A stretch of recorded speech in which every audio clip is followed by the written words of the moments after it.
Tithing to TLC, welcome to Plathville. Final part 3, Ethan and Olivia.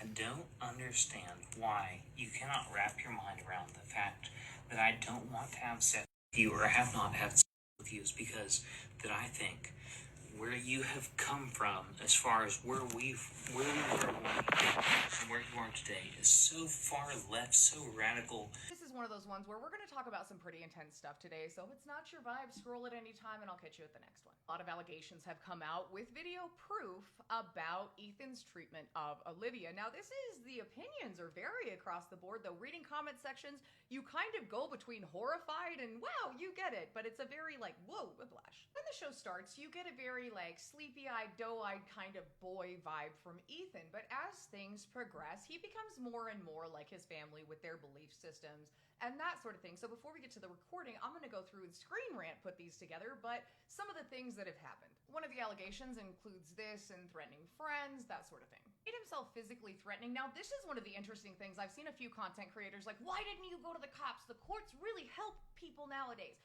So first of all, there's so many things wrong with that statement. One, the cops will seldom do anything if it's emotional or mental or anything like that. And she said he made sure that he would seem physically aggressive without getting physical, because that's where police will actually start caring. But even then, that's a slippery slope. We see what happens in courts, and making a statement that courts really care about it now is factually incorrect, and there are thousands of people who can tell you that. And I'm not even saying just women, people. Also, allegations of false imprisonment.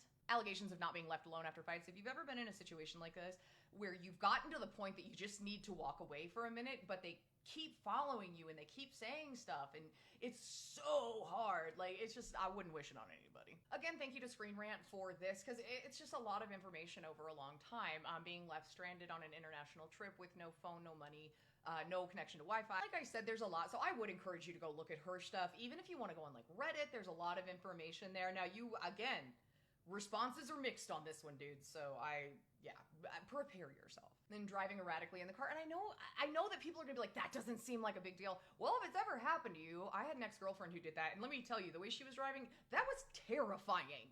Oh my god, we broke up shortly after, but you know what I mean. In the last video, I showed you a clip from Ethan that was on the show. It was probably one of the most infamous clips on the show, where he's telling Olivia that the way to his heart is to cook 3 times a day to fulfill her role as his wife, this sort of thing. She's completely disassociated through the whole thing, seen that look before, had that look before. But her response, and it's the same thing, because people aren't seeming to understand what was going on in the clip that she posted. He's using physical intimacy to manipulate opinions or to get people to say a certain thing.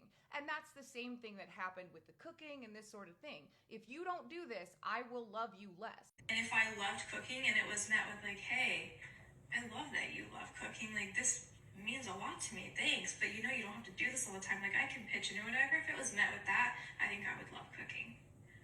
But the way it's been presented to me is, if you don't do this, I love you less. I don't want that kind of relationship. Withholding emotional care and intimacy to get someone to do what you want them to do is manipulative and is textbook emotional. So obviously there's a pattern of at least that, right? Then the recording that we started this with is he's withholding being intimate with her because he just can't imagine having a child with her, because she would send that child to public school where they would confuse the child and they would become a blue, fluffy-haired piece of bleep and believe that they could do whatever. And he asked her, what are you going to teach our children? And she says ABCs, 1, 2, 3s.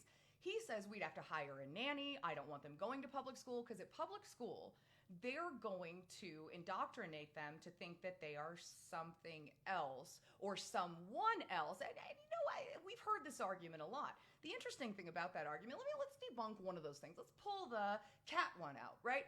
Basically, there are cat litter boxes in the closets and classrooms and all this stuff because kids are allowed to identify as cats. Well, see, here's the thing. There probably is a litter-like substance somewhere in your child's classroom if they are in elementary school. Some middle schools and high schools do it, but not as much. But it's not for the reason you keep saying. This is called a lockdown bucket. There is probably one in your elementary school child's classroom. Absolutely. This bucket does contain a litter-like substance. It contains an AM, FM. You know what? Actually, I have a list. Food bars, water, flashlight, AM, FM radio, first aid kits, as well as a litter-like substance and a lid that turns into a toilet seat. Because see, these are not to hurt anyone. These are actually to make sure that your child is more comfortable in the event that there is a long-term lockdown and they need to go to the bathroom. See, we wanted to do playground buckets, but we put those on hold and actually were never able to do them because we had to provide lockdown buckets because it was more of a necessity. That's how much it costs. Not every school can afford that. We understand. We did a whole fundraiser for it. It was a big thing. So yeah, that is likely why there's a litter-like substance. So it's not what you're trying to make it out to be.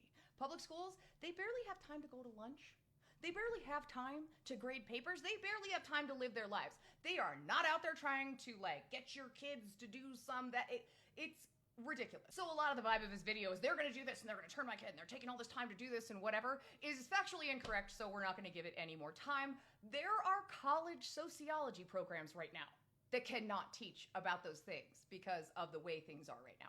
So no. Then it goes into, she makes a really good point. Your argument about all the stuff you say about how kids should not even be thinking about gender or talking about gender. They are what they are, and that is what it is. But yet you want to start indoctrinating them one way when they're little, just so they don't believe another way.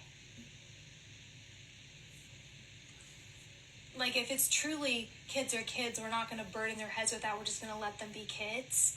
Then there wouldn't be conversations about that at all. Let's be real. You can't make people be a certain way. Either way you go, people are going to turn out being who they are, and hopefully they feel comfortable enough and open enough in their life and the people that are surrounding them that they can talk about that, and those people have a response that is not horrible. Don't do that to me. If we have a baby and girl... take your finger and stop pointing it at me. We have a baby Get girl... your finger out of my face. Or a baby boy. I am not okay with your finger in my What will face. you raise I am it not as? okay with your finger in my face. I'm not going to have a kid with a person that if I ask, if we have a baby boy or a baby girl, what do you raise it as? And all she wants to talk about is, get your finger out of my face. Get your finger out of my face. Not wanting someone's finger in your face should not be equated to a personality issue. Well, you won't answer my question.